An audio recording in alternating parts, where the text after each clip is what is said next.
Also Facebook. This is in Facebook and it's on this YouTube. Is live. Hello. Hello, Skywalkers. Yes. I didn't set up our recording yet. That's silly. We don't need to record. All right, now we're looking to see if this is still working the way it should be. Right. So someone has joined us. So whoever that was that joined us, can you go ahead and comment? We want to make sure our comments were working because last week they were not. Right. So just post it. Hello, hey, how are you? Yay! Comments are working. Okay. Thank you, Reynold. Thank you, Kelly. I'm so excited that they're working. And you know what I need to do? Because I recorded a long Fangirls Going Rogue the other day. I need to empty our recording card. So I better go do that, guys. Yay, Matthew. Welcome. Reynold, Kelly. Awesome, you guys. Facebook works, says Dad. Awesome. Hey, but you have joined us through YouTube, though, now that we know. Okay, good. So that was just a bug for one night, I guess. So that's great. Okay, so while I am cleaning out this card and Richard's doing something over there, I'm going to have you guys look at this amazing cover and post some comments about this interesting if you haven't already, cover. Let's see what you got to say. Yeah, while I do this. This is issue number 25, Siege at Yavin. Yeah. Bugs. Bugs? Who's Bugs? Hi, Bugs. Yeah. Lots of sieges going on in the Star Wars universe. Oh, you think there's bugs there? Maybe. I mean, could be. Oh. What's that? So Rex Gordon is now Hillsborough High School. Oh, okay. He must be Hills logged in. Marine historian. Okay. He must be logged in on that. Yeah. Cole, we talked to Cole already. That's out, right? Yes. Yeah. So Rex, are you should be working right now, but not? Are all your students watching too? Yeah, what's up? Oh, Matthew says that everything in the background is not backwards right now. Oh, well, that's interesting. Oh. We didn't change anything. No, yeah. Apparently, all the bugs that we had last trivia nights on Thursday resolved itself. Have been worked out. Great. Yeah. And we are looking forward to trivia this Thursday. Yes. What are our categories? We have Weird Al Yankovic. We have Disney World versus Disneyland. We have 80s movies. Ooh. And we have a logo category. Okay, another logo category. Yeah, that's already been loaded up. Okay. Oh, really? Mm-hmm. Well, thank you. Well, you are welcome. You are welcome. Yay. Another fun one to go. Oh, hey, Dora. Hey. Oh, good. Awesome trivia. Thank you. We like it, too. Yes. And we'll be doing 80s if my sister can send them to us. She did it like 2 a.m. last night. I told her, okay, they're good. Now redo them. Redo them? Well, that sounds like you, Richard. Yes. That's just kind of how you are. Yes. They were good, but we need a little bit more diversity. Lisa, my sister's like an 80s fanatic. Yeah, and she wrote questions just around Fast Times and Ferris Bueller. Come on, more than that. That's so funny. Yeah. Dora, we are great. We are plugging away. Force Fest is coming together. It's pretty exciting. Yeah, fast and furiously. And a huge thanks to Courtney and Kelly Turkel because they have been doing wonders when it comes to the volunteers. And that was the one part that was really scaring us. Yeah, seriously. Well, a lot of people have volunteered and stepped up for various things. Like the Slack channel we now have for that was created by someone who works in Slack. And he was like, I can do this for you guys. Is he working? Well, he works with Slack for his work. Gotcha. I don't know if he works at Slack. I don't think so, but he just, it's really cool. So people have stepped up to help with what they do best, which and Dora will be getting a hold of you soon to coordinate our panel. Cool. All right, so everyone, I think it's time. Leia was wearing a Yvonne Craig Batgirl bullet. Yeah, we'll get to your comments, so we'll have to scroll back for the comments, just so. Okay, we got a ton of comments, but we'll definitely get to yours. Yes, everyone here. Okay, so are you ready? Yeah, Rex. A lot of people, including myself, thought the same way What? about the TIE fighters on the cover. Oh, yeah. Suddenly, I want to play with my TIE fighter Kenner toy. Yeah, let's my name is way too long, he says. Awesome. Okay. Oh, what's man. that? That was. Do you have a Kenner toy? I do have my Kenner TIE fighter out in the living room. Oh. But it's in the display case, and it would take a long time to move everything. Okay, yeah. To get it out. All right. Well, yeah. Okay. All right. So there you go. There you have it. There you have it. I am gonna press. Okay, we have 3 hours of recording time. Oh boy. Can we get like 4 hours? This is a long issue. It's 16 really. pages, but a long issue. Lot of story beats to go over. All right, Richard, put on your announcery voice. There you go. My announcery voice. Okay. Yes, Slack has been a huge help, says Kelly Turkel. Good. Dora Speck says, yay. All right. You are to begin. Say that more emphatically. Do it now. That's all I want to hear. Long ago, in a galaxy far, far away, there exists a state of cosmic civil war. A brave alliance of underground freedom fighters has challenged the tyranny and oppression of the awesome galactic empire. This is their story.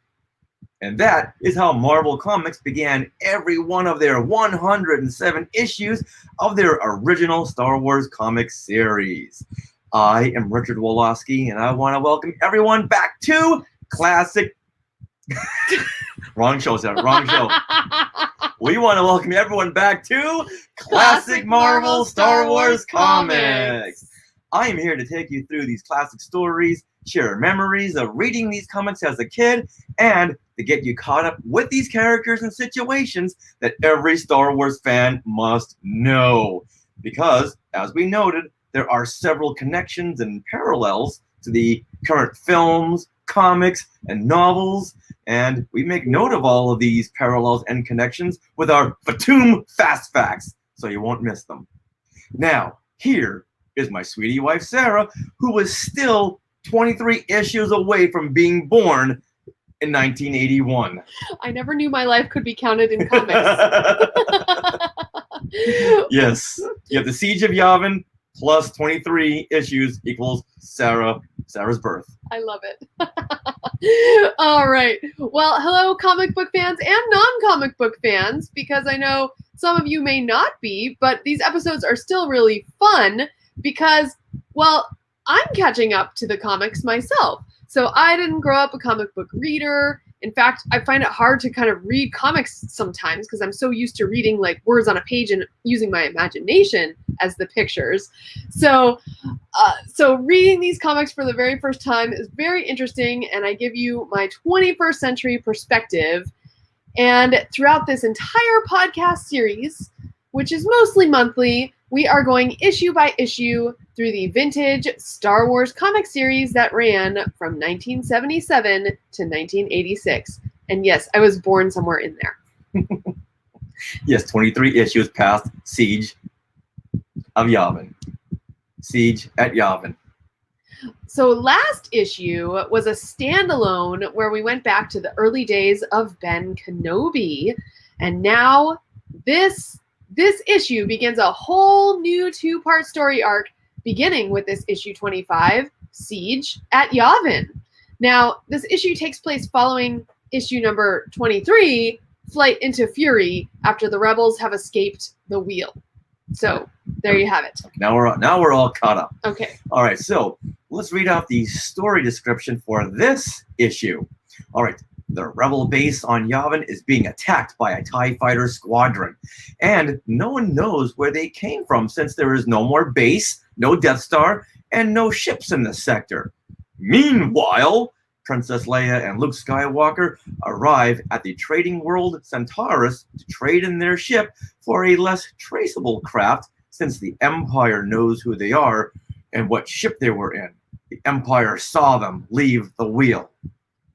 As they leave the planet, they discovered that a House of Tag mining explorer is on its way to Yavin, and knowing that the Tag ties with the Empire and fearing the security of the rebel base on Yavin 4, Luke and Leia decide to follow them and investigate further. They discovered that the mining explorer is transporting Imperial TIE fighters to Yavin and hide the fighters in the thick gaseous atmosphere of the giant planet. Hiding the fighters. Okay. You said right. They discovered that the mining explorer is transporting Imperial TIE fighters to Yavin and hiding the Imperial TIE fighters in the thick gaseous atmosphere of the giant planet. Luke and Leia realize that they can only... Oh, sure. Luke and Leia realize that this can only mean danger for the rebel base and rush to alert them, but are intercepted by an Imperial patrol. Oh, great things to come. Yeah. Okay, so the release date of this issue is April 24th, 1979. It was written by Archie Goodwin. The artwork is by Carmen Infantino, Gene Day, and Ben Shawn, and the cover art is by Carmen Infantino and Bob Wyacek. So speaking of the cover, all right, bringing the cover up right now. Let's describe this here. Now, the narration reads: Luke and Leia trapped by an Imperial blockade siege at Yavin. And here we see Luke and Leia dressed in Walter White hazmat suits. And they're on a moon surface with Yavin floating in the distance. And Luke is blasting away at three short-wing TIE fighters as they come racing at he and Leia. Yes. Woo. All right. Okay, so Richard, what did you think of this comic as a kid and as now? I like this cover now, and I really liked it as a kid. There's so much to be excited about with TIE fighters and laser blasts. However, it wasn't until now that I realized I wasn't seeing what I was supposed to be seeing. Okay. I thought Luke and Leia were on a cliffside, and there was a red sky behind them. Okay. I didn't know that was a planet. I thought that was the sky. The sky. Imagine that red being a sky, and they're on the side of a cliff. Definitely, I can see that as well. So it wasn't until after I had read the comic and looked at the cover again and thought, oh, after 41 years, I get it. And there are so many lines consisting of laser blasts and TIE fighter speed lines and the lines on Yavin, and it appears there's so much going on that as a kid, you saw this and it's like, I've got to buy this right away. And plus, as a kid, you see that homage to the Kenner TIE Fighter toys, and yeah, I'm sure that's very overt subliminal advertising. So they're selling two things here at once. So you got to hand it to them. And I'm also embarrassed that as a kid in 1979, I didn't notice that one of the TIE ships is blasting the Black Spire. Right. And even though it says Yavin on the cover, it must be Batu, right? Oh, of course. It's hitting the Black You Spire. didn't realize that as a kid? No, not in 1979. What the heck? See, this cover went right over my head. And now, one more thing. In the last issue, we commented that the one guy on the cover brought a knife to a lightsaber fight. Oh, yes. And now Luke brought a laser pistol to a TIE fighter fight. Oh, boy. Wonder who's going to win that one. I don't know. It's very reminiscent of Rogue One when you have Jyn Erso facing off against that TIE fighter, that shot that never made it into the film. Exactly, yeah. It was just really a test that ILM did, and someone grabbed and said, hey, let's put it in the trailer. Yeah, it looked cool. Yeah, it looked very cool. We were all excited for it. Yeah. Wow. So maybe Gareth Edwards looked at this cover and said, oh, we need someone facing off against a TIE fighter. That's what I'm going with. Okay. So it's interesting that you thought this cover was really cool, because I feel that it is the ugliest cover yet. Oh, come on. Come on. Now, but I have my reasons. So I love that salmon color of the Yavin planet in real life, but not as associated with Star Wars. Like, Star Wars, to me, you don't think like pastels, you know? You just don't. It just seems totally out of place. And also, when I looked at this cover, I'm like, who is this woman with the bionic breasts in the foreground? I don't know who this is. It's Jamie Summers. Is this a new character? Oh, wait. I guess that's supposed to be Leia? But unfortunately, her hazmat suit is covering her buns, her Leia buns. So, yeah. So I didn't read that was Leia right away because the facial structure is nowhere near Carrie Fisher. So, but look at those eyebrows. They're very reminiscent of Leia from the classic Marvel Star Wars comics. Just look at the eyebrows. Yes. Okay. And don't look at the chest. I won't. But you did. Well, okay, yes. So artistically, though, I also feel that it's not a great cover because to me, there was no real focal point. Your eye is drawn to the foreground, Leia in her bright yellow, but then it's pulled back to the top of the comic cover page by that salmon color. The reds and yellows, they come at you. Their colors, the warm colors pop out at you, whereas, cool colors like blue recede. And so both of those are popping out, and Luke just disappears to me. It took me a while to see Luke at all. And if you took off those Star Wars letters, I really wouldn't even associate this art with Star Wars. Even though there are those TIE fighters, they're weird-looking TIE fighters, and to me, they aren't reminiscent of the toys because I never had those toys. So, which is odd because Carmen Infantino and Bob Wyacek drew this cover as well as the last many, many issues. Mm-hmm. So there really shouldn't be a artistic difference. Right. So overall, this is like, but okay. Should we go into what comments our Skywalkers had? Okay. Now, as always, we post the cover on our Skywalking Through Neverland Facebook group, and we asked for a lot of comments. But we are also streaming this live on Facebook and on YouTube. So let's bring up some of these comments first. Okay. Then we'll get into the Facebook comments here. Let's see. Ooh, okay. So Matthew is also talking about Leia right here. And he says, I remember this cover. Always thought that Leia was wearing an Yvonne Craig Batgirl bullet bra. That's funny, Matthew. She was the very first celebrity I ever interviewed. Oh. And she wasn't wearing her Batgirl bullet bra. Oh. No. More's the pity? Huh? More's the pity? Morris Pity? No, he wasn't there. It was just me and Yvonne Craig and her agent.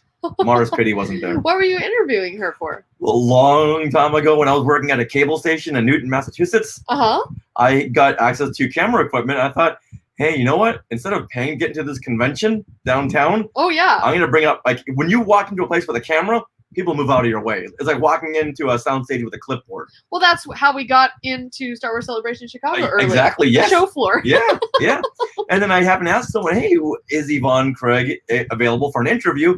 Hoping they would say no, because mentally I wasn't prepared for this. They go, oh, yeah, you know what? I think she does have a few minutes before her panel. I broke out into the deepest flop sweat ever. Sitting down, I'm talking to her, and I had the interview somewhere. I gotta find it. I was so nervous, but very excited. This is Yvonne Craig, Batgirl. I used to watch her growing up, and now here she is in front of me, still beautiful as ever. Oh, that's so cool. All right. What other comments do we have here? See, Chris Alexander. The only accurate depiction on the cover is Yavin itself, which is a planet. Yep. All right, let's read some of these Facebook comments now. Okay. Courtney Turkel said, when did Luke and Leia join the Center for Disease Control? Those are those hazmat suits that they're wearing. Oh my god. They're bright yellow. TIE fighter pilots, how can you miss them? They're wearing bright yellow. Yes. Ryan Street says, this cover has a G.I. Joe meets Star Wars vibe. Go, Skywalker. May the Joe be with you. Nice. That's the one thing that always turned me off about these classic Marvel Star Wars comics as a kid. I hated G.I. Joe. Oh, I hated that war aspect of comics. Yeah. That and like Agent of Shield and all those kind of agent comics. Hated them. Just too many hard lines. Yeah, I can see that. Mm-hmm. So you really need to look at some My Little Pony comics. I would from IDW. I would love. I mean, I don't know what you're talking about. I've never heard of that. I don't want that. All right, Reynold Gobey says, oh no, Luke and Leia are being attacked on C-3PO Appreciation Week. Is this C-3PO Appreciation Week? I love that, Reynold. I think he's referring to the fact that Luke and Leia are wearing gold. Oh, yes, of course. And Scott Bauman says, so this is why Marty McFly said he was Darth Vader while wearing one of these suits and visiting his father in 1955 during Back to the Future. I'm so ashamed of myself Nice that one. I didn't come to that conclusion first. Nice one, Scott. That is pretty amazing. And he reads comics. So, yeah, awesome. Do you think maybe Robert Zemeckis saw this and said, I know what I want to put Marty McFly in Back to the Future? I think he did, and that's what I'm going for. Oh, it's so funny. Okay, now Chikafin agrees with you, Richard. Mhm. He says, the odd design of the TIE fighters is fun since the wings are farther away from the cockpit than they typically are. Also, the attention-grabbing blurb about what the story should be about is enough to want you to read this issue. So he was drawn in. Yeah, see, there's a lot on this cover to really draw you in. Mm-hmm. The fact that they're on Yavin, right there, boom, I'm in, because you know they're going to have a lot of familiar ships and bases and characters. Mm-hmm. Can I read Rex Gordon's comment? Okay. That's really funny. They are absolutely using Kenner toys for reference. Leia's eyebrows are on point, No pun intended. as is her spacesuit. 2 points, actually. You and Rex are on the same page there. See, I'm looking at the TIE Fighter toys. Yeah, I'm sure you are. All right. We better move on. Yes, I think All right, so. so Sarah, now give us your initial thoughts of this issue. Okay.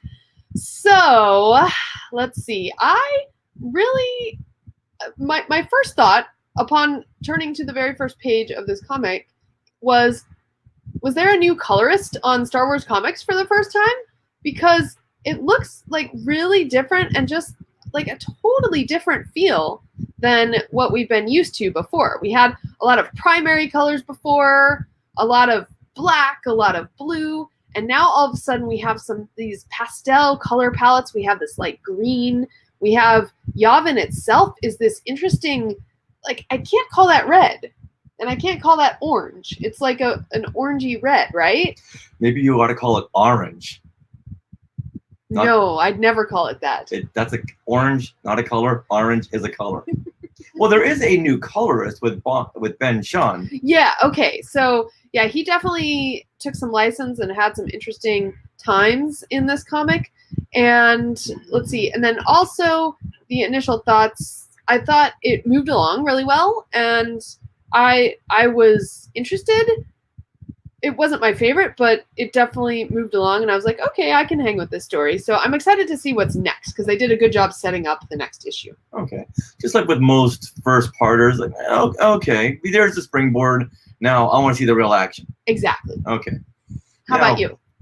I am very excited about this issue since we are going back to a location from Star Wars. We're going back to Yavin. I like the Han and Chewie stories, but I like the Luke and Leia stories better since they also incorporate the droids and the Rebel Alliance, and we see more familiar faces. Like in this issue, we see the return of Jan Dodonna, who we see in Star Wars and later on in Rogue One. Right. And that excites me so much that they're pulling characters that we know. We have the background of these characters. We know them. We hear their voices, rather than Strom or Greyshade. Fun characters, but I'd rather see Wedge. But Captain Jack, he's pretty cool. He and Jackson the Hoojibs are in a whole different tier. Mm. And whenever you put the word siege in front of a title, that can only mean one thing. Lots of action coming our way. And as we're going through this issue, let's see if there's at least one panel where Luke Skywalker looks like Mark Hamill or Princess Leia looks like Carrie Fisher. Mm. So everyone, help us pick out those panels, okay? Yeah. We'll be bringing them up here on StreamYard. We're going to need lots of help on that one. Mm-hmm. All right, so should we head into our story? Oh, we sure should. Okay, here we go. Now, the story opens as a squadron of TIE fighters are ambushing the rebel base on the 4th moon of Yavin. The lead TIE blasts the lookout station, sending a trooper falling to his death. So, Sarah, explain to us artistically this splash page. Well, artistically, it's way better than the cover. And that's because it's a really nice, it's a nice square. It's like perfect for Instagram, you guys. I think we should do that on Instagram. But you got the title Siege at Yavin, and then you have the kind of overshadowing everything is Yavin itself, the planet, in this nice red. But streaking from that is a TIE fighter that's moving toward, like, there's such motion in this scene, and the TIE fighter is moving toward this tower, which everyone recognizes from A New Hope, or Star Wars, as you like to call it. Mm-hmm. And it's obvious that this is like straight from the film, or it seems like it's straight from the film, like right after it. It's like, oh no, that poor guy on the tower. I don't know what he was doing up there and how he takes a break or sits down, but he's being shot down now. And yeah. So. I like the fact that there's an X right on the cover. Yeah. With the TIE fighter blast. Or even a Y. And then the outpost tower, when that's crumbling, makes like an X. Like X marks that spot. Yeah. If you're standing in that spot, you won't be standing much longer. Very nice. And like I said, the colors really struck me when I turned to this page. I was like, ooh, wow, doesn't seem very Star Wars, but I mean, it's nice colors. Yeah, and it even depicts the jungle location down below. Definitely. All right, now let's continue with the story. X-Wings blast out of the Massassi base, which is very iconic if you know the Star Wars and Rogue One locations. Look at that and go, okay, I've seen that before. Mm-hmm. As a kid, I'm looking at that going, okay, I'm right here. A rebel ground patrol shouts into his comlink, there goes another flight into the grinder. Really? Way to be supportive there, dude. I hope that wasn't connected to the rebel pilot's comlinks. Okay. Because if you're a rebel pilot and you hear that they're going into the grinder, it's like, dude, come on. I was confused by that comment. So he just means they're going into battle, right? Into, not many people survive an Imperial attack. Okay. So they're going to be ground up. That's what he's saying. Oh, jeez. All right. Yeah. Now we cut to outer space. TIE fighters and X-Wings are in some serious combat. And the narration reads, as the great red gas giant that is the planet Yavin silently watches, hell explodes in the skies of its fourth moon. Nice poetry there, Archie Goodwin. Wow, that's pretty cool. That's some description. And honestly, it looks beautiful. This middle panel here is kind of what that's describing, and it's a really cool panel. All right, now we cut to a crashed X-Wing on the moon's surface, and the narration reads, it finally ends as it has before, with the enemy in swift retreat. All right, put the brakes on. Okay, yes. When has that ever happened? When has the Empire ever turned tail and retreated? Where are they getting this information from? I know. I was wondering about that myself when I read this. Like, I guess maybe it was kind of depicting that this has happened many times before on this moon, right? Yeah, okay, I can see that point of view now, but it's not in the Empire's nature to quickly Oh, okay, I just put it together. What? Maybe it's the Empire, maybe it's not the Empire. Oh, wait, what? What? All right, we're getting there, Okay. Where'd you put that suddenly together? Things are just making sense now. Okay. Okay, let that be a little cliffhanger, okay? Okay. All right, now we go inside the rebel base where Jan Dodonna is again instructing a group of pilots. And he's confused as to where all these TIE ships are coming from. And there's no Death Star, there's no detection system picking up any Star Destroyers. Where are they coming from? And one pilot says, maybe you scanner jockeys think we're fighting ghosts up there. All right, once again. Dude, who are you talking to? You look like John D., one of the pilots from Star Wars. Okay. And I'm not sure what he's saying, why he's saying that. Right. I think it's one of those cockinesses that all pilots seem to have. Uh-huh. So, dude, put it in check, all right? All right, pause a moment while I figure out where this is coming from. All right. Okay. Thank you. And Dodonna quiets them down and tells them to stop fighting amongst themselves or this alliance won't survive. Now, we cut to Luke. I'll do it. Just okay. Give me a second. I was making sure everything was there. Okay. Cut to Luke, Leia, and the droids. They're on a trading world called Centaurus. Wait a minute. Does this sound like a place for a Fatum fast fact? Why, yes, it does, Richard. All right. Well, let's fill you in to where we see Centaurus in the future. Ooh, how fun! Now, but we have to say Fatum. Fatum. Okay. Now, Wikipedia got this wrong, as it mentions that this is the first time this planet was mentioned. Now, Wikipedia got this wrong, as it mentions that the first time this planet, Centaurus, is mentioned is in the 2014 novel Tarkin. Okay. This came out in 1979, this issue. Oh, I Tarkin see. came out in 2014. Okay. Now, Wikipedia is only wrong like 0.1% of the time. Right. I think this can go into that One of them? percentage, yes. Yeah. And Centaurus is also mentioned in more books like Labyrinth of Evil, Vader's Quest 1, and The Rise and Fall of Darth Vader. Okay, so these are books. They're not Books. Yeah, comics? these are books that came out Legends? way later. Okay. Like within the last 15, 20 years. Labyrinth of Evil is a prequel to Revenge of the Sith. Oh, interesting. Okay. Mm-hmm. Huh. All right. Well, I do want to bring up. So, okay, I have a question, Richard, because you have your Fatum fast facts, Mm-hmm. and that's where we know where something else you can find Yes. something else. They're not just. Well, when you see a name, just know that name might be plucked out of these issues and used somewhere else. Right. So this is all about connecting names and characters and locations to future Star Wars stories. What about connecting images? Oh, Or yeah. ship designs. Okay. Okay, then I have another Fatum fast fact. All right. Are you ready? I'm now, ready. this may not be totally factual, but this panel at the bottom of this page right here, the ship that Luke and Leia are going to take looks like the transport that's used in Rise of the Resistance.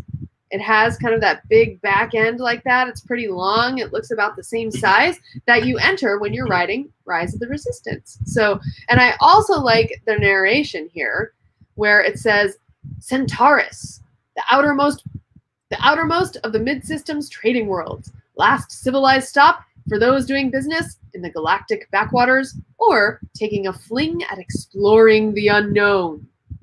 Into the unknown. Okay. I had to say that. Okay. Have your moment. Okay. One. So that was all about my Fatum fast fact. So All right. now, more to the story. Luke and Leia are trading in their ship since Vader and the Empire are tracing this ship since they saw them escape from the wheel, which we saw in issue 23. And they're dealing with a used car salesman named Jorman Thode, who's a bald, pudgy man with a flowing red cape. I love this character. Really? Yeah, I just love the look of him. He's Okay. wearing like a Bespin collar. Yeah. Okay. I see. He's got so much personality to him. Mhm. Interesting. All right, now Jorman is doing his pitch, and Luke turns to the reader, breaking the fourth wall to let us know he's in on the whole salesman pitch patter. Is this right here? Right there, yes. Oh, okay. Here, let me see So if I here- can make this bigger because I have a comment on this as well. Okay, look All at this. right. Oops. For the first time, Hold we on. see, pull this down. There. We see, look at Luke. He's looking at the reader, breaking the fourth wall, going, okay, yeah, you're using your old car salesman pitch patter. I understand. I've heard it before. Okay, now wait a minute. Is that Luke? Or is that Brendan Fraser with a really bad platinum blonde long wig? If you see Brendan Fraser, Kind of in the eyes. mm, But that is not Luke. no, that's not Luke or Mark Hamill. And then look at Leia, where they got her captured mid blink. Like what is happening here? And that's not Leia either. Kind of looks like if you put a pirate hat on him and some dreadlocks, Oh, he'd look like Jack Sparrow. totally. He's got that little mustache pencil line. Wow. Yeah, he just needs some facial hair. That's that's bad. Mhm. Come on, you guys. Well, maybe Luke's looking at us going, guys, I'm sorry. I don't know. I Okay. look nothing like Mark Hamill, and I'm sorry. It's awful. All right, now, Jorman, he's doing his pitch. Oh, and now Jorman sees the droids and offers to take them off of Luke's hands. And 3PO says, for a change, I agree with you, R2. He does seem worse than a Jawa. Oh. How can you not love Jorman Thode? I don't know. Okay, so Luke asks Jorman for information about current conditions in the galaxy. Not sure why he doesn't know these things. Right. And Jorman tells him, no better or worse than usual, unless you're headed where that House of Tag mining explorer is bound, the Gordian Reach. And we see the explorer blast its way out of the spaceport. Big, nice green ship. Yeah, very nice green, and with that nice pink like tail there. Again, the colors are like so different than we're used to seeing. Now, okay, so if you guys are wondering, when we say tag, we're it's spelled Tagge. Yes. Like Admiral Tag. Right. The grovelly voiced admiral from Star Wars. Right. And what does he say in that conference room scene? He's the one that first speaks. Until this battle station is fully operational, we are vulnerable. Okay, gotcha. Does he mention the sorcerer's ways, or he's not the one? No, that's Mahdi. Okay, Admiral Mahdi. All right, yeah, Mahdi, who, yeah, maybe shouldn't have said that. No, not at all. Okay. And House of Tag, they are a very important family in this galaxy. They were very big during the Clone Wars, and when the Empire took over the Republic, they sided with them. They said, okay, if you're the Empire, we're going to side with you. We're not going to be on the fence here. We want to be in league with you because we can supply you with big battleships. Right. So they're in it for the money. So the Tag family and the Empire are very, very tight. It's almost like Tony Stark in the Avengers. How he wasn't part of the military, but yet still very firmly connected because he was a supplier of weapons and vehicles and technology. Okay. So that's what the Tag family, how they're connected to all this. Right. And so the comics kind of took the Tag family and ran with it and kind of made it this. And you'll see a lot more of the Tag family as we go along in future issues. Okay. Well, all right. Now, Sarah, did you say that there was a Fatum fast fact? No, I said that there was a Fatum fast fact. All right. I'm glad you said that because the Gordian Reach, which is where Joram thinks this explorer is going. Okay, right. This was confirmed canon. The Gordian Reach was confirmed canon by the book Ultimate Star Wars in 2015. Oh. And then it was mentioned in Dooku Lost Jedi, Queen's Peril, Battlefront 2, Forces of Destiny, Lost Stars. Wow. And a few episodes of Star Wars Rebels. Okay, I don't remember this from Queen's Peril. I'll have to look for that. I don't remember it from Rebels. Oh, cool. But it might be just one of those things that someone had thrown out. Right. Hey, where are you going? Mentioned. Gordian Reach, and you? I'm going back to Lafal. Right. Could have been like background or something. Mm-hmm. Kind of like how did you talk to Doc Ondar or something? That's yeah, exactly. A throwaway line in Solo. In Solo, yeah. Right. So once again, I just can't say how much I'm happy with these Star Wars writers of the comics and novels and films now that they're pulling from these classic Marvel Star Wars comics. Yeah. It's really neat. Now, Leia makes the connection that the Gordian Reach is where the Yavin system is. Oh, it's a little too close for comfort here. And Jorman fills them in that there is an Imperial blockade around that sector, so don't even think about going there. And as he's talking and saying all this, Luke and Leia are already making their way on their new ship and blast off, which is hysterical.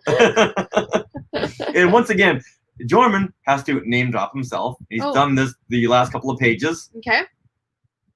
What has he said? Jorman Thode, just so we won't forget his name, and says, now, remember Jorman Thode when you have other luxury yachts to trade. Wow. Quick, what's his name? Wait, is it Thorman Jode? Oh, see, maybe he needed to say it one more time. Thorman Jode and Jorman Thode. Now you're gonna mess it up. Jorman Thode. Okay. And wait a minute, is there a Fatum fast fact?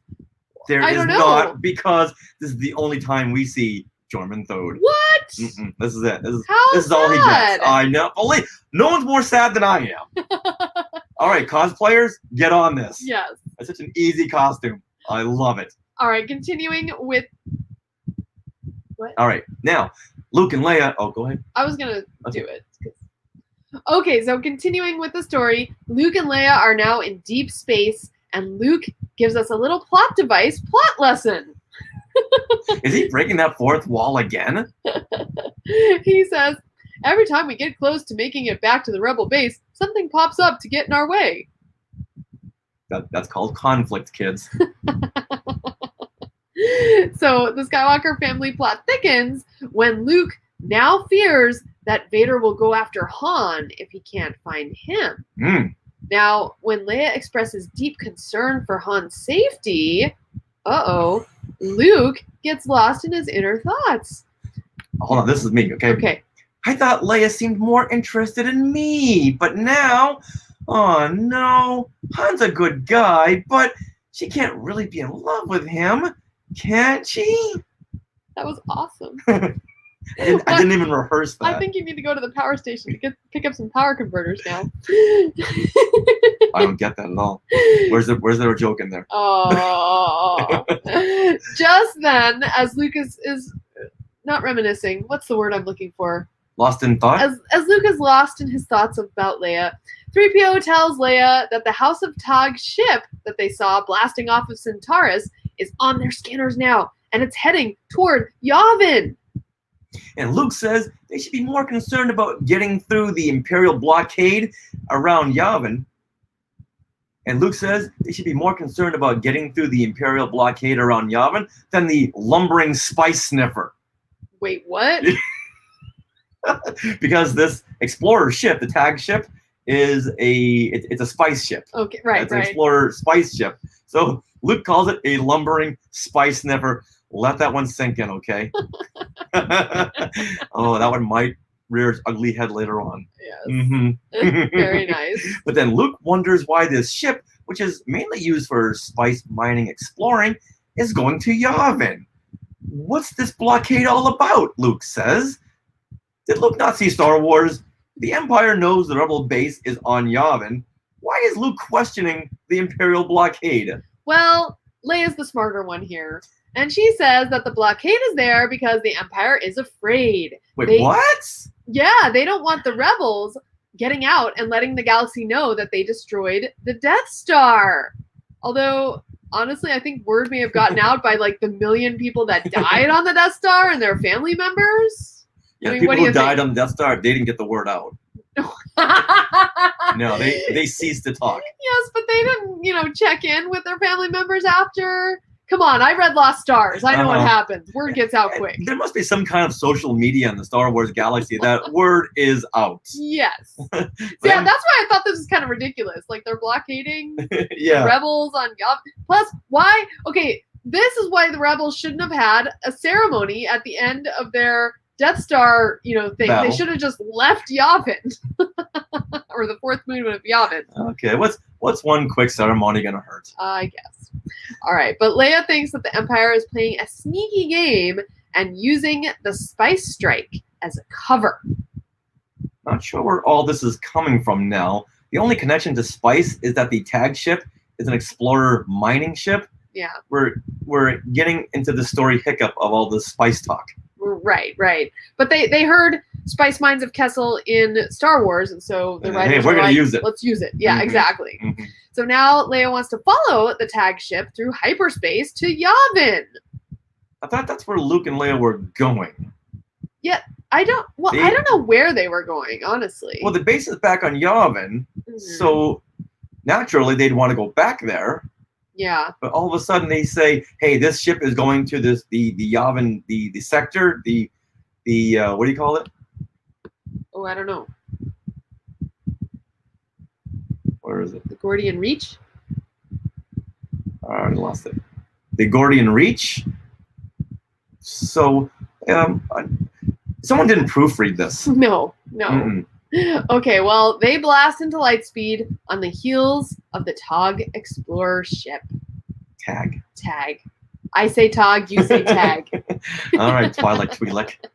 Orange. All right, you know what? Before we get into a big battle against Tog and Tag, what?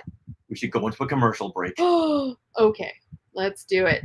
Now, this commercial break is brought to us by Hostess Fruit Pies and is titled "The Thing and the Ultimate Weapon." So this is once again not in my Marvel comics on my iPad. No. But did this show up in the Oh, I had to original? go back to my original. I'm going to show everybody. Okay. I'm holding my original 1979 issue of Siege at Yavin. Look at that. That's the original issue. Sarah, you want to hold this? Not gonna happen. Not gonna happen. Can I hold it, please? Not gonna I'm happen. gonna hold it, and then I'm gonna make dinner. Oh, why? Why do you do that? That's That's why you don't touch my toys and comics. Now, I'm excited about this because in the past we've gotten a couple of Hostess ads with Spider-Man and the Hulk and Iron Man. Oh, these are fun. Now we have the Thing. Oh. Sarah, do you know this hero? You know, is he one of the Fantastic Four? Oh my goodness, you got it. Okay. All right, take the rest of the day off. Hey, I play my Marvel game on here. I know who he is. What game is this? I play Marvel Strike Force. All right, tell you what, you can take the rest of the month off. You can do nothing but play your video games and Animal Crossing and Farm Fresh if you tell me what his alter ego's name is. Batman is Bruce Wayne, Superman is Clark Kent, Spider-Man is Peter Parker. Can anyone on our chat tell us? What? She's Googling it. Gonna get it. I'm not Googling it. Have to get it within 3 seconds. 3, 2, 1. All right, who in our Google chat knows it? Ben Grimm. Oh, you've already lost. No, it's Ben Grimm. I gave you a 3 count. I have a cousin whose name is Ben Grimm, I think. Really? Is your cousin the Thing? That'd be awesome if it was. No, okay, maybe not Ben, but Grimm. Grimm Okay. is a name in my family. Great. All right, Sarah, lead us off. I may be descended from the Grimm brothers. That's an awesome tale. Okay, so am I going to tell you about all right, this? So we're rolling into the Thing and the Ultimate Weapon, the Hostess ad. Okay. Action. The Thing is being held down by a giant metal arm in a laboratory. 2 hooded figures watch from behind a large window. Hooded figure number 1. The automatic hydropress has the power to push through a planet. Yeah, it will certainly keep the strange-looking human in his place. The Thing begins to crumple and push the arm back. Look, his hands dig into the metal as if it were paper. And the Thing says, no overgrown toy is gonna keep this blue-eyed pretty boy tied down against his will. The Thing gets free, but is confronted by a large metal thing type named Torgo. Torgo, it's time for the ultimate weapon, Torgo! That's what he sounds like in my head. Okay, and the Thing says, yeesh, just what I need, another challenge. The Thing and Torgo engage in a ferocious battle. The Thing says, you know, bud, this can get very boring. Fight, fight, fight. What you need is a new interest like this. Whoa, what's it gonna be? The Thing grabs from a stack of Hostess fruit pies. Hostess fruit pies, apple, cherry, peach. He gives Torgo an apple pie. That was a good choice. Torgo says, these are good, very good. The Thing says, Knew you'd like the light, tender crust and the real fruit filling. Everybody does. the 2 are enjoying their fruit pie snacks as the hooded figures watch in disbelief. Torgo says, you are right. This is better than fighting. There is more to the strange human creature than brawn. Who says that? Oh, and the hooded figure says, there is more to the strange human creature than brawn. Hooded figure 2 says, I would only wish that we too could enjoy some Hostess fruit pies. And there you go. There's our dramatic reading. And Kelly says, Hostess fruit pies, solving problems everywhere. It really does. That really should have been the tagline, because the tagline here on this commercial is, you get a big delight in every bite of Hostess fruit pies. So Sarah, what did you learn from this Thing ad? The Thing versus Torgo versus the ultimate weapon. What did I learn? What did you learn from this? What life lesson will you take from this and implement in your everyday life? that I need to eat Hostess fruit pie. That Hostess fruit pies solve problems everywhere. No, Kelly Thank already you, said Kelly. that. No, that's Kelly. Don't steal from Kelly. I'm stealing from Kelly. No, you can't. She doesn't mind. All right, what I learned is that after this, I trust no one.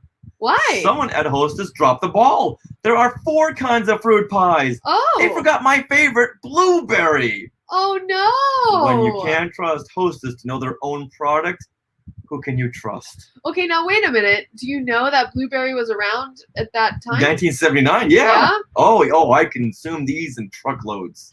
Oh. I loved the blueberry pie. Well, I like the apple. Oh, and so did Torgo. He loved the apple. He did. And now I want to go to Sprouts and get some pie. Deal. You said that. You can't take it back. You can't take it back. We're going to Sprouts after this. All right. So wow. There you go, kids. Learn from Hostess ads and learn from the Thing and the ultimate weapon in these 2 nameless hooded figures. They can solve everything. Now, back to our story. All right, let me find it first because. Are we here? Up? Let's go down. No, we haven't got here yet. Yeah. Right there. Okay. Go down one more. This one? No, go this one here. Right there. Yep. Oh, We're this coming, guy. Coming back on him. Okay. All right. All right. You ready? Okay. It's bigger. Bam. Okay.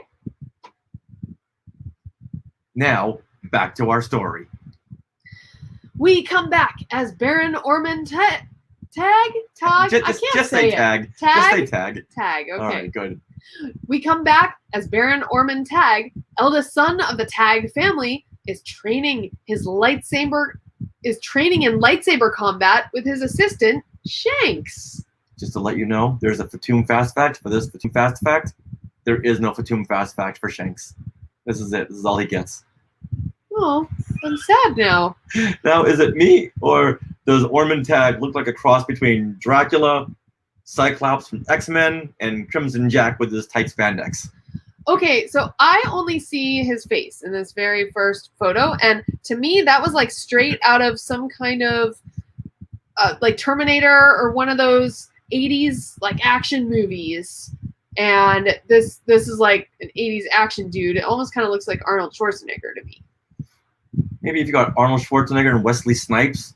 Yeah. And if they had a child. So guys, it'd be weird. Who does that look like to you? Like, does that, or it reminds me vaguely of someone from Back to the Future, like Biff in Back to the Future 2, right? I don't see I think he wears weird glasses like that at some point. I don't know. That's what's coming to my mind. Okay. Yeah. All right. Now. Oh, okay. Hold on, Chris. Let's set Chris straight here. He's asking.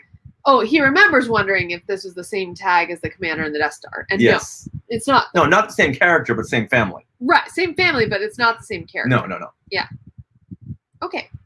All right, now, Tag explains that it was Darth Vader that impaired his sight, which is why he needs his cyber vision goggles. And yes, this will be my next cosplay outfit. Wow. Okay, we got to work on chiseling your chin even more. Okay. Because look at that. I love it. and Ormond Tag here, he thinks of this outdated lightsaber weapon as silly, but he wants to use it to defeat Darth Vader. Right. Because I guess the last time the two clashed, Vader had struck him or blinded him with his lightsaber, which is how he lost his vision. Right. Why he has to wear those, viewfinder goggles. Yeah. And at this point, everyone thinks of Jedi as being outdated and thing of the past. Right. And they got a very, very bad rap after what Palpatine said about them. Mm-hmm. Now, just then, an officer lets Tag know that they were being followed through hyperspace, to which Baron Ormond says, yeah, get rid of them, destroy them. Of course, yes. Mm-hmm. Mm-hmm. Now, when the rebels come out of hyperspace, they see that the area has been booby-trapped with heavy-duty explosive mine. This was pretty exciting and kind of reminded me of Finding Nemo. Oh, yeah. Where they had the mines with the Bruce and, yeah. Yeah, now, in Finding Nemo, I can see where the mines would be, like, spiked. But why are the mines here in outer space spiked? Oh. No one's going to touch them. What do you mean? Oh, I see. Yeah. I think that's, I don't know that. Well, okay, so I mean, artistically, it looks awesome. I was just gonna say, artistically, sharp lines, it's bad, right? So there you go. Yeah.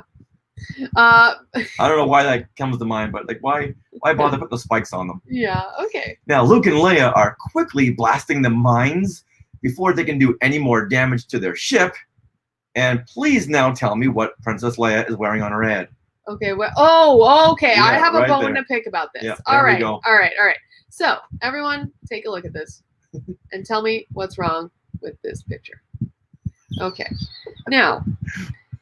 Okay. So Leia has her classic buns, right? And apparently, she's hearing sound out of some headphones that have been placed not over her ears, but over the buns that are over her ears. So now, okay, like if you have hair in between microphones, headphones, and your ears, you can't hear anything. Especially Leia's thick, dark brown hair. Like, you're not going to hear Luke saying anything. So and there's like 3 inches of hair there per side. It's so stupid. I was like, oh, dude, come on. Now, when you're looking at this, what are you thinking? I'm thinking that I have a bone to pick with these artists and that they're all male because they obviously don't know what it is to have hair in front of your ears. All right, I'm thinking of Spaceballs. With Princess Which Vespa. part? Oh, okay. She's got those big buns, but they're actually headphones. When she takes them off to reveal that, that was funny. Yeah, and as Matthew says in our chat, in space, she can't hear you scream. No. She can't hear anything.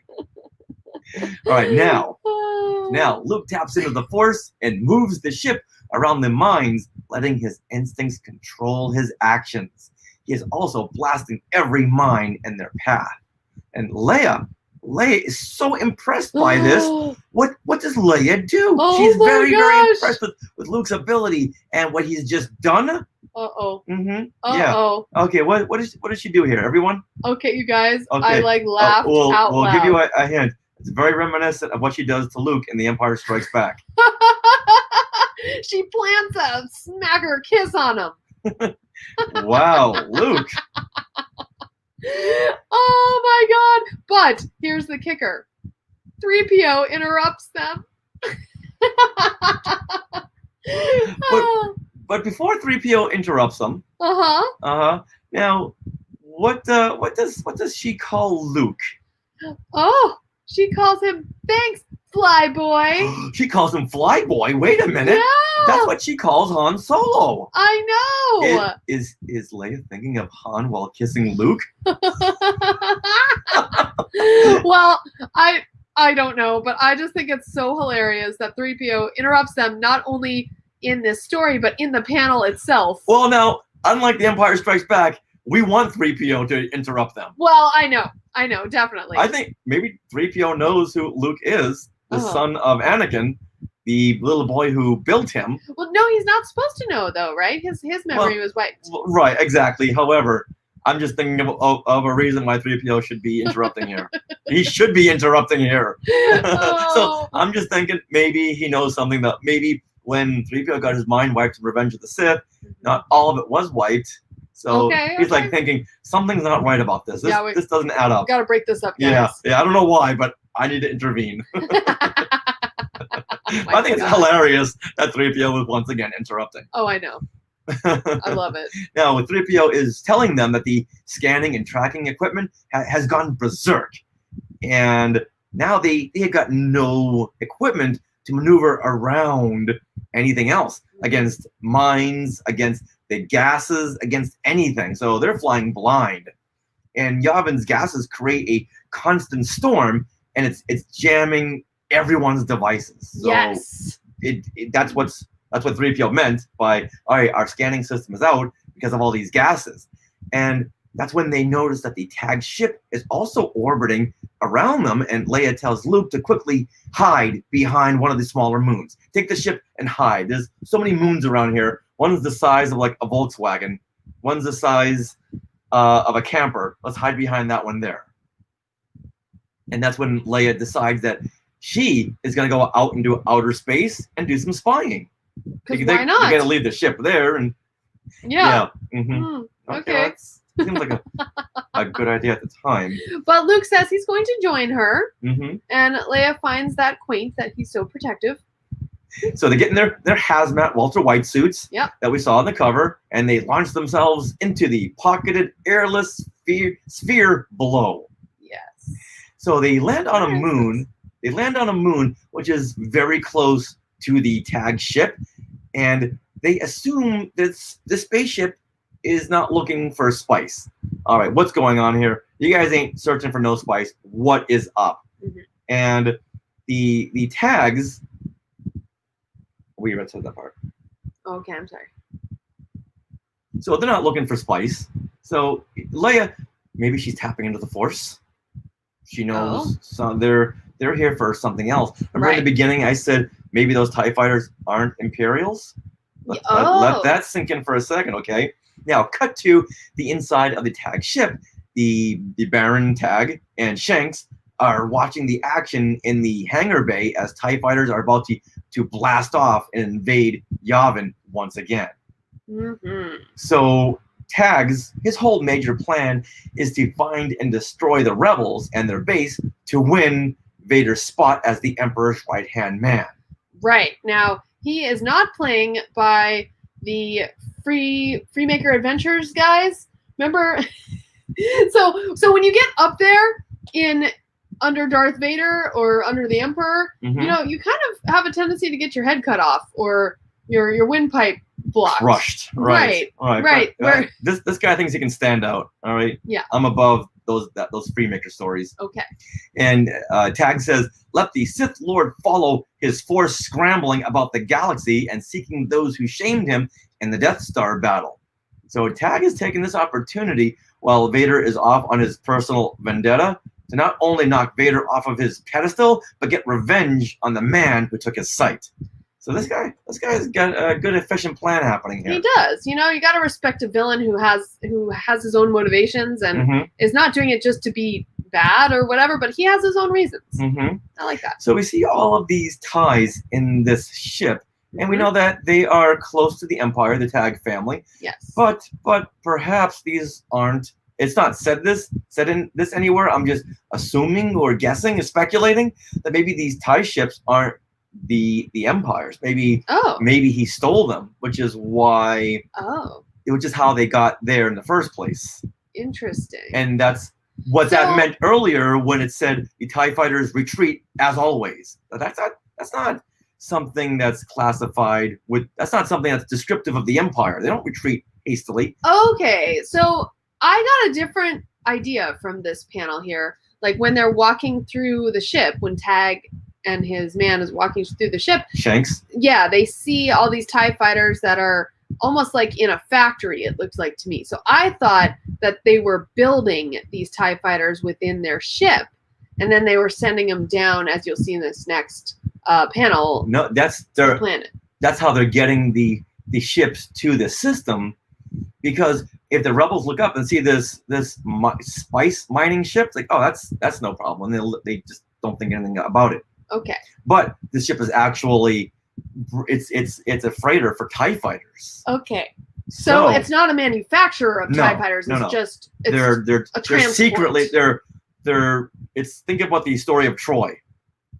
Oh, and right. the Tag ship is the horse. The Trojan horse. The Trojan horse. Gotcha. Yes. Okay.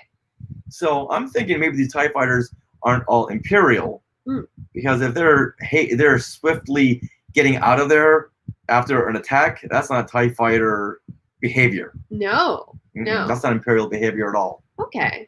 Interesting. Now I really want to see this next issue, but go ahead. All right, now Luke and Leia watch as a TIE fighter formation heads down to Yavin, and to their surprise, the gases make a hurricane and the ships fly safely right down the center. So they're flying down the eye of this hurricane, so they're being protected. It's almost like the shot from Solo when they're entering the maw? The maw, right, exactly. Yeah.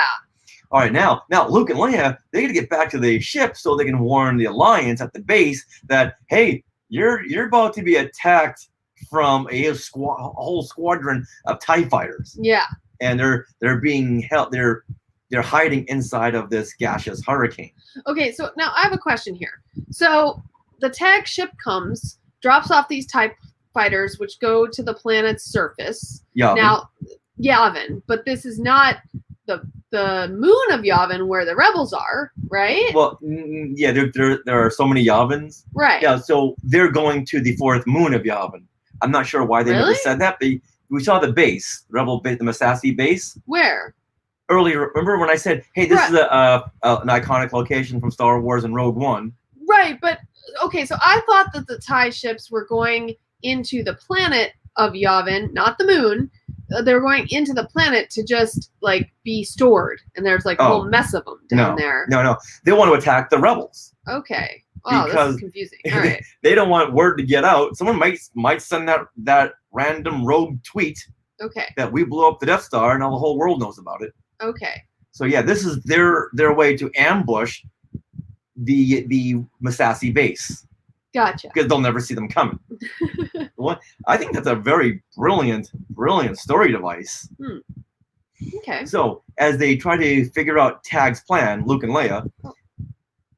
Well, hold on. I Oh, wanted to sorry. say something. So now Luke and Leia. So. Okay. All right. Well, I have kind of a Fatum half fact here. Are you ready? We gotta think of your own Fatums, your own fast fact sound effect. Well, it's a half fact because Yeah, but it the just half, reminds then me it of can't something. it can't be a Fatum fast fact. I'm sorry. I looked in the manual. Okay, fine. She makes those noises and pouts that lip. I'm a mess. Go ahead. It's a Fatum fast fact. Hold on. Let me insert the sound effect. Okay, thank you. All right. So now we are here in these panels, and Luke and Leia are having trouble with communications and stuff because they're very nearby this gas giant planet.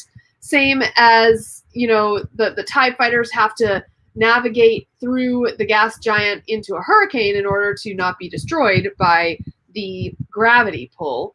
And this is reminding me of a moment in the new Thrawn Alliances novel, which comes out on September 1st. But I happen to be right in the middle of reading it, and there's a moment where there's a gas giant planet and a giant cruise ship that is cruised too close to the gas giant planet, and it gets caught in its gravity well. So gas giant planets are being used to disrupt gravity all through the Star Wars saga. Nice, see? Yeah. Once again, it's all connected. Yes. All right, now Rex Gordon made a comment. Okay. Gotta move the cursor. Gotta move it over here. There we go. This one? Yeah. He says, I thought they built them there, but there's also military people running around implying it's Empire endorsed. Oh, that's an interesting catch. Should we go look back? Let's see. Yeah, they're stormtroopers. Oh, there is a stormtrooper. Mm-hmm. Is there more than one?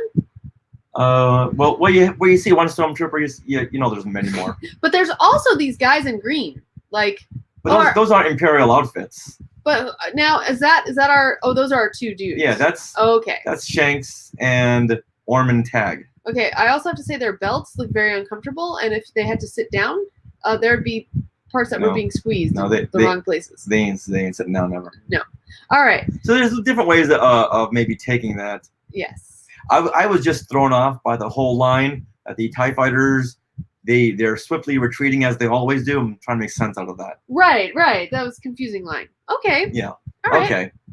Now, as they try to figure out Tag's plan, Luke and Leia, they're trying to figure out Tag's plan, and they see they have been spotted by another Imperial patrol. Uh-oh. So their engine is hit, which cripples the rebel ship.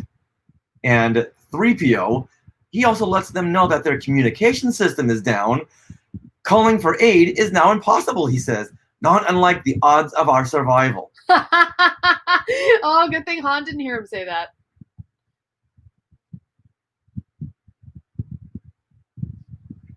You know what? Hold on. Let me make sure that everyone knows. Okay. So now Luke and Leia are back on their ship, and they're trying to figure out Tag's plan.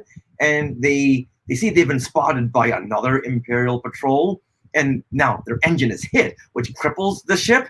And 3PO lets them know that their communication system is down. Calling for aid is now impossible. I'm not gonna try to do a 3PO voice. No. Not unlike the odds of our survival. It's a good thing that Han didn't hear him say that. And once again, I know Lawrence Kasdan looked through this comic book and said, I'm using that line in Right? Empire Strikes Back. I'm so using that. It's so amazing. Wow. So we're at the end. How will the rebels get out of this fine mess? Find out next episode where we break down issue 26, Doom Patrol. Doom Mission? Doom Mission. What's Doom Patrol is something That's that new series with Brendan Fraser. That's it. Okay. We got into one episode. No, yeah, we saw one episode. We didn't. All right, Doom Mission. So, Sarah, give us your last thoughts now on this issue, Siege at Yavin. Okay, so once again, throughout the whole issue, I was struck by just how different looking it is than previous stories, and I think the artist just really used this new storyline as an excuse to play around with different colors, different color models, and there's lots of purples and pinks and this kind of red-orange, not orange, but red-orange. That's not a color. Like the color of Yavin there, and I thought it was interesting. Like I like how, even though it didn't remind me of Star Wars, I like how they kind of set this story apart from previous stories, like by visually saying, hey, this is a new story arc. I think they did that in a good way. And also, I felt like the story-wise, the comic, moved pretty quickly. I was never bored. Sometimes the dialogue was a little expositional and far-fetched. Like, you can type this blank, but you sure can't say it. But, we've discussed that. You have to. This is meant for 7, 8, 9-year-olds. Right. So you always got to keep them going. You got to explain things, over-explain things. Right. Some of these storylines are kind of convoluted. Exactly. So I don't mind sometimes if they explain it to me again. Well, yeah, especially when it's been a month between issues.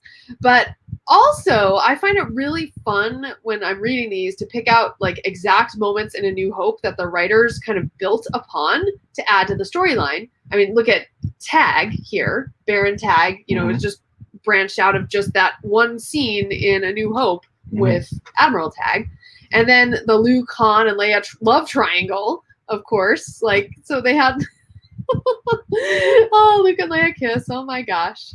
And also, there's a moment where Tag calls Vader, wizard's ways, and that's kind of like saying your sorcerer's ways, Lord Vader. So they brought that up too. So I think that's fun to just know what the writers had in terms of material to build upon, and it's really cool to see that being used. So Richard, can you tell your last thoughts? All right. This issue really holds up. Oh, okay. Not many things from the 70s hold up, but I would say this issue holds up. Lots of action, still a couple of convoluted story points with the whole spice subplot. So great to see the foursome of Luke, Leia, and the droids in action together. I love that group. The story always moved. Always moved, and that kept the reader glued. This is only a 2-part story, so you've got to really keep things moving. No time to stop and re-explain the action the way they did in the whole wheel story. Right. So this is only 2 parts? Like the next episode is the finale? The next issue is the next, Oh, geez. Which I kind of like. Maybe 3. Okay. I'm really looking forward to seeing what Baron Tag does to unseat Darth Vader. And you got to wonder where he got his lightsaber, though. Yeah, and I want to see him use his lightsaber. So hopefully we get that in the next issue. And we've seen other characters, like in the Han Solo first story arc, where that one character, what's his name? That was very reminiscent of the Mexican conquistador. Ooh, I don't remember his name. Him. He had a lightsaber. Okay. Yeah, right. So you can go down to the nearest Mos Eisley store. Jewels of Bith, maybe. He's got some kyber crystals. He's got a lightsaber there. You can pick up a lightsaber. All right. So I'm really, really anxious to see this. And I'm hoping they don't fully explain or show you how he's trying to unseat Darth Vader and take him over in this next issue. Maybe show you a little bit of it and then hold that off for that's a whole other story arc right there. Because you have him, you have Valance. Right. Everyone wants Darth Vader. Okay. Oh, thank you, Rex Gordon, who just said in the chat, Don Juan Quixote. Yes. Thank you. In the artwork is becoming more stylized. There's black and white panels, and they also use color to their advantage, such as the part where the TIE fighters are flying down the eye of the hurricane. Yeah. Which I've never seen that before, where they juxtapose black and white with such vibrant color panels. Mm-hmm. So I'm loving this issue on all aspects, story and artistically. Wow. Okay. Yeah, and we get to see a whole new angle between Luke, Han, and Leia. Where's this gonna go? And 3PO is going, not again. Why do I always gotta be the bad guy here? Yes. All right, now let's go over our favorites from this issue, Sarah. I love it. Okay. All right, Sarah, what is your favorite line of dialogue? Okay, so I'm going to go towards the beginning where Luke says, when he isn't pulling my leg about something, Han's kind of like a big brother. If anything's happened to him. So I thought that was cute, and it showed that like the writers are really paying attention to the camaraderie between Luke, Han, and Leia, and how Han is kind of like a big brother to Luke and teasing him and everything, teasing him about Leia and things like that. So I appreciated that a lot. All right, great. What about you? My favorite line of dialogue comes from Luke when he says, shouldn't we be more concerned about getting through the Empire's blockade instead of over some lumbering spice sniffer? How do you not love that line? That should be like a secret code. That was pretty funny. Next time we're out in the world and at a celebration or at Galaxy's Edge, if someone says spice sniffer, it's like, okay, I got you. I know who you are. I know what you listen to. Spice sniffer. Nice. All right, now, Sarah, what is your favorite panel? So why don't you say your favorite panel first, because I think I can find your panel faster. Okay. Mine clearly is the panel where Leia is wearing a headset over her hair buns. I saw that and I just laughed for about an hour or two. Look at that. That is just hilarious. Oh my gosh. Oh, if you're watching this on YouTube, you're seeing this right now. Yeah. Wow. Very, very funny. Also, I gotta say, a runner-up is the shot of the TIE fighters soaring down the eye of the hurricane. It's strikingly very, very nice and visual. Look at that. Mm-hmm. Look at that composition. We have 1, 2, 3, 4 TIE fighters, and around them is this giant pink, almost looks like a hostess. They're inside of a hostess snowball. Right, but it's a cotton. What is that? Cotton candy. Cotton candy. Yeah, but I'm going on this whole hostess. Right, kick. right. So if you know what a hostess snowball looks like, they're pink and they're marshmallowy. Looks like they're flying inside of a hostess snowball. Oh, nice. Okay. All right, cool. Okay, hold on. Yes. Chris Alexander is commenting on the Leia headset Yes. and says, is that a throw forward to Lobot? Maybe it is. Nice. All right, now find us your favorite panel. Okay, I will. This is the introduction of Tag. What's his name? Baron Tag, right? Baron Ormond Tag. Yes. So his introduction, this panel showing him with his huge widow's peak, his crazy viewfinder goggles, and his very structured chin, chiseled, I would say. Like, I think it's hilarious. And, this comic came out in 79, but this guy comes straight out of the 80s, and I love the ridiculousness of it. And you would only find this in a classic comic like this, and an 80s movie. So I like it. I love that. It looks like Dracula. Like a punk rock Dracula. Right, that's the widow's peak going on. Yeah, it's really, really pronounced. All right, Sarah, now what is your most non-Star Wars moment or line of dialogue? Okay, so I am going to have to go with, let's see here. Oh, okay. So towards the beginning, 3PO and R2 are, looking for ways to follow this tag ship, and 3PO says, R2 claims the ship is about to go into warp. All right, guys. Warp is not a Star Wars term. In Star Wars, ships go to hyperspace, and they don't go to warp. That's a Star Trek thing, and unlike Star Trek, there's no science to it at all. It's just hyperspace. It's just what ships do. You go into hyperspace, 3 minutes, you're at your next destination. That's how it works, and they use warp several times in this episode, and I did not appreciate it. But what you didn't notice at the bottom of the page, it said hashtag franchise crossover. They were really, really forward thinking back then. I don't like it. Okay. Also, I just want to say that R2 can do hyperspace tracking about 30 years before it actually happened in The Last Jedi. But they were talking about that in Rogue One. I know, they were talking about it. Right. But meanwhile, 3PO and R2 had the ability to do it. No one knew. All right, Matthew in the chat says it was not logical. No.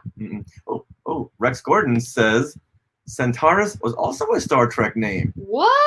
Ooh. See, that I don't know. No, I didn't know that either. I'm not big on planet names. There's a Fatum fast fact right there. Ship names. Yeah, no kidding. Wow. All right, now I'm going to give you my most non-Star Wars moment or line of dialogue. Okay. When Luke breaks the fourth wall to let us know that he's in on the whole salesman pitch patter of Jorman Thode. Yeah. It took me like a day and a half to get over that panel. That's probably my least favorite panel too. Of all time? I don't know. Yeah, I'm going to say it was. I'm going to say it was. All right. All right, now, before we wrap things up, we've got to read from the Star Wars letter column. Ooh, okay. Now, this is when readers would write into the Marvel offices their opinions and praises or complaints about the Star Wars comic, which I loved. I love going through all of these and seeing what readers' reactions are. Oh yeah, it's so fun. Now we have two here that we want to read, and one Star Wars letter comes in with a lot of praises, but this letter continues with, but I do have one complaint. The Imperial starships don't look like the movie versions. You can tell if you look in the Star Wars sketchbook. Oh. Would you try to fix this? And this comes from Madison Bruffy of 540 Garrison Avenue, Charleston, West Virginia, 25302. And Marvel didn't even bother to respond back. Oh no! I like their responses. Yeah. Darn it. I like the fact, would you try to fix it? I love how she ends that. Thank you, Madison Bruffy. And once again, I did look up Madison Bruffy on Facebook. Nothing? Nothing. No? All of these people I can't find. Oh. Right? Well, last time we almost did, or we could drive by if we wanted to. It was in North Hollywood. Right. We knew where the location was, just didn't know where the person was. Right. All right, now, Pete Vargas, address 1130 West Mulberry, Porterville, California, 93257. He writes in and asks why it took so long to bring back Darth Vader. Oh. And Marvel did respond, and they told Pete that while Lucasfilm was still trying to sort out their characters, Roy Thomas moved forward and created a new continuity. Oh. He didn't want to wait around to see what the characters were going to do, so he took Han and Chewie and put them into a whole new continuity, a whole new storyline. Okay. It had no effect on anything else. Gotcha. So then after Roy left and Archie Goodwin stepped in, after Archie Goodwin stepped in, he gradually moved the focus back to Rebels versus the Empire, the storylines we all know from the films. Okay, so like the Marvelous Seven or the Fantastic Six. The Magnificent Seven? Yeah, that storyline was all like Han and Yeah, Chewie. that was Roy Thomas saying, guys, I can't wait until you guys sort things out. I'm going to move ahead with this whole Soldier of Fortune subplot. Right. On a distant world. That, once again, will have no effect on any other storylines. Okay, does that make sense? Yeah. And it was smart. Yeah. Oh, yeah. So now that Archie Goodwin is back, and we have more of the Rebel versus Empire storylines, this will provide more storylines for Darth Vader. However, Marvel will be using Vader sparingly as to not undercut the role he's going to play in future films. Which, yes, and they still have this problem in comics today, like the Darth Vader comics. You can't give him too many times where he fails or messes up. You have to put Darth Vader with like different foes or different people. Like I think Dr. Aphra was created as someone who could kind of work with Vader. In one of these comic series of now, I think this is the 2015, Vader just fails all over the place. Oh, but no. yeah, he doesn't fail against the rebels, right? Or fail against the enemy. He fails against the Emperor. Palpatine is always playing mind games with Vader, and putting him just through these rigorous tests. It's so intriguing. Mm-hmm. So now Marvel tells everyone that they're going to be using Vader very, very little because once again, they don't know how he's going to be played out in the future films, and they don't want to do anything that contradicts Vader and Empire and Return of the Jedi. Right. Plus, as always, less is more. And how many lightsaber battles with Luke can you have until it just loses all steam? Oh yeah, no. And then when you see Empire, it's like, this again. Mm-hmm. But they tell Pete, Marvel tells Pete that Luke and Vader will have a battle very soon, and it will be very meaningful. What? Mm-hmm. This must have come down from Lucasfilm then, because wow. Mm-hmm. Interesting. Now, I'm very sad and happy to say that I don't remember this at all. Okay. So it'll be like a whole new comic storyline for me when we read it. That'll sometime in the future. Yes. All right. Wow. Well, thank you everyone for joining us on Classic Marvel Star Wars Comics, where we just went through issue number 25, Siege at Yavin. So we'll see everyone back next month for the second part of this story arc, Doom Mission. Patrol. Mission. Doom Mission. Doom Mission. And earlier on, Courtney had said that's a DC comic line. Oh. So can't mention that in this show. Oh, no. Now, as always, we want to thank Rob Dellinger for our main theme jingle. And you can check out Rob Dellinger at alpharhythmkings.com. Now, please check out the rest of the shows on the Skywalking Network, including our flagship show, Skywalking Through Neverland, Talking Apes, and our new show, the Max Effects Podcast, which we're going to be recording the second episode this week, and I'm very excited. Ooh, fun! Mm-hmm. And you can find them all at skywalkingthroughneverland.com.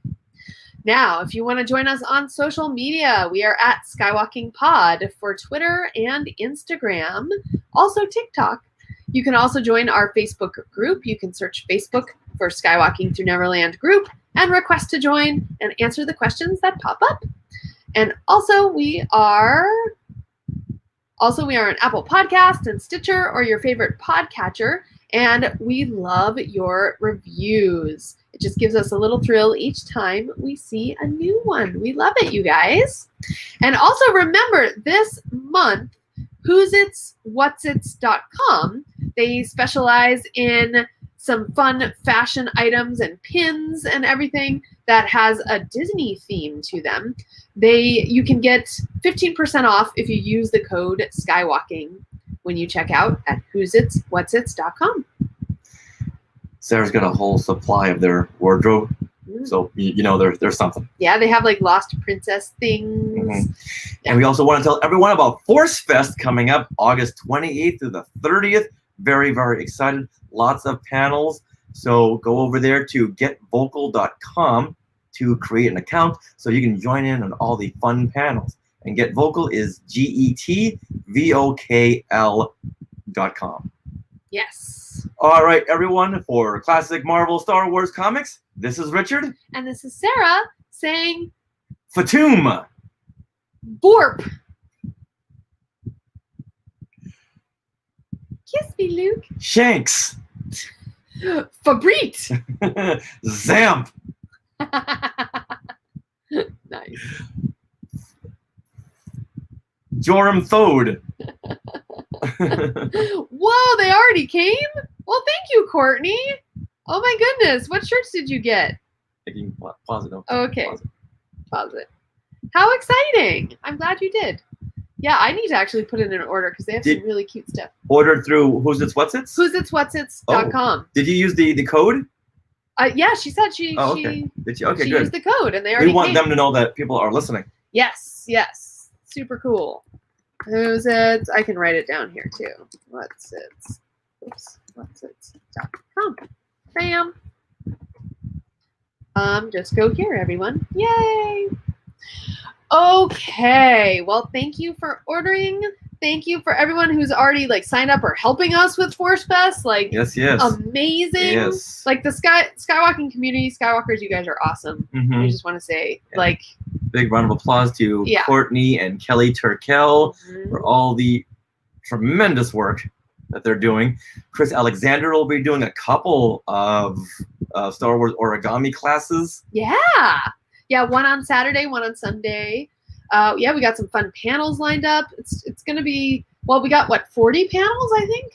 40 panels Oh, over more the than that. course of those 2 days. Just about. I would say about 50. Really? Wow. Yeah. Oh my gosh. Yeah, I don't think you were counting the ones that we had submitted. Oh, that would make sense. Mm-hmm. Cool. All right, everyone. Okay. Any last words? Hold on. David Robertson Oh, what? said, "Nice discussion. Thanks." Thank you, David. Thank you. Yeah. You guys are